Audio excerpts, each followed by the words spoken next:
এভাবে করে হামলা চালাইতে পারে না।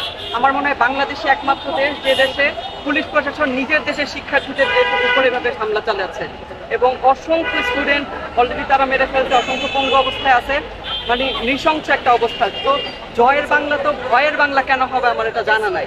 এই ভয় পাওয়ার জন্য তো আমাদের বাংলাদেশ স্বাধীন হয় নাই, 30 লক্ষ শহীদ, 2 লাখ মা বোন এভাবে জীবন দেয় নাই। তো এই আন্দোলনের যে যৌক্তিকতা আছে সেটাকে সমর্থন করার জন্যই আমি আসছি আমার ফ্যামিলি নিয়ে। এবং যতদিন না পর্যন্ত ছাত্রদের যে 9 দফা দাবি এবং এই গণহত্যার যতদিন না বিচার হচ্ছে ততদিন পর্যন্ত ইনশাল্লাহ এই আন্দোলন চলবে এবং আমি আমার পুরো পরিবার নিয়ে এই আন্দোলনে থাকার চেষ্টা করবো ইনশাল্লাহ। কে কে আসছেন আজকে আপনারা? আমি, আমার মা, আমার বোন। নাম? আপনার নাম কি? আমার নাম রাশিদ। বাংলাদেশে যা চলছে কয়দিন এবং বাংলাদেশে যা এখনো চলছে এটা স্বাধীন বাংলাদেশে কোনোভাবেই চলতে পারে না। স্বাধীন বাংলাদেশ যদি না হতো সেক্ষেত্রে এটা চলা প্রযোজ্য ছিল। যেহেতু বাংলাদেশ একটি স্বাধীন সার্বভৌম রাষ্ট্র, এই রাষ্ট্রে কোনোভাবেই এরকম ভয় ভীতির একটা পরিস্থিতি বাংলাদেশে কোনোভাবেই চলতে পারে না। গত কয়েকদিন ধরে 71 সালে যেমন দরজা খকখক করে জিজ্ঞেস করা হতো মুক্তি আছে নাকি, এখন প্রতি রাতে দরজা খকখক করে জিজ্ঞেস করা হচ্ছে বাসায় ছাত্র আছে নাকি। যদি ছাত্র পাচ্ছে তাদের ফোন চেক করে তাদেরকে নিয়ে যাওয়া হচ্ছে। রাস্তাঘাটে যে কোনো জায়গায় তাদের ফোন চেক করা হচ্ছে, ফোনে আন্দোলন সম্পর্কিত কিছু পেলেই তাদেরকে অ্যাটাক করা হচ্ছে।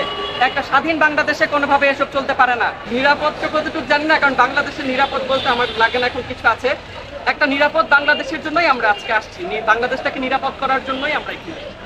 ছাত্ররা যে 9 দফা দাবি, কোটা বৈষম্য বিরোধী ছাত্র আন্দোলন যে 9 দফা দাবি প্রকাশ করেছে সেই দাবির সঙ্গে একাত্মতা প্রকাশ করে এখানে আসা এবং প্রত্যেকটা গণহত্যার বিচার যেন বাংলাদেশে হয় সেটা মূল কারণ আমাদের এখানে আসা। তাদের নিরাপত্তার কথা চিন্তা করে আসছি, কারণ আমাদের বাসা থেকেও তো আমরা টেনশন মুক্ত না। আর ছেলেদেরকে যে বাসায় ধরে রাখবো সেখানেও আমরা নিরাপদ না, কারণ বাসায় যে কোনো সময় পুলিশ জিজ্ঞাসা করতেছে স্টুডেন্ট কিনা, সে আন্দোলনে গেছে কিনা, মোবাইল চেক করতেছে। তাহলে আমরা তো এখন পুরা সেই মুক্তিযোদ্ধার যে গল্পগুলো শুনছি যে হানাদার বাহিনীরা ঘরের ভিতর ঢুইকা মানুষদেরকে নিত, সেই অবস্থায় আমরা এখন আছি। আমাদের ছেলেদেরকে আপনি কি জানেন আপনাদের বাচ্চারা নিরাপদ না, তারপরও কেন আসলে এই আন্দোলনে তাদেরকে সাপোর্ট করছেন? ঘরে থেকে নিরাপদ না তো, সেই জন্য এইটা সাপোর্ট করতেছি। যে দেখেন ওরা তো অযৌক্তিক কিছু বলে নাই, যৌক্তিক বলছে। ওরা একটা সামান্য একটা দাবি চাইছিল, সেটার থেকে কি করছে, সেখান থেকে শুরু করছে পুলিশের ফায়ার, বাচ্চাদেরকে মারলো। সেটা তো বাচ্চাদেরকে মারা উচিত ছিল না।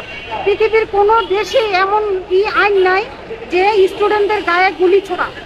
যত আন্দোলনই হোক না কেন সেখানে স্টুডেন্টদের গায়ে গুলি ছুটতে পারে না, কিন্তু এখানে বাচ্চাদেরকে মাইরা অনেক খারাপ করছে। এটা এখন 1 দফাতে নাই, এটা এখন 9 দফাতে চলে গেছে।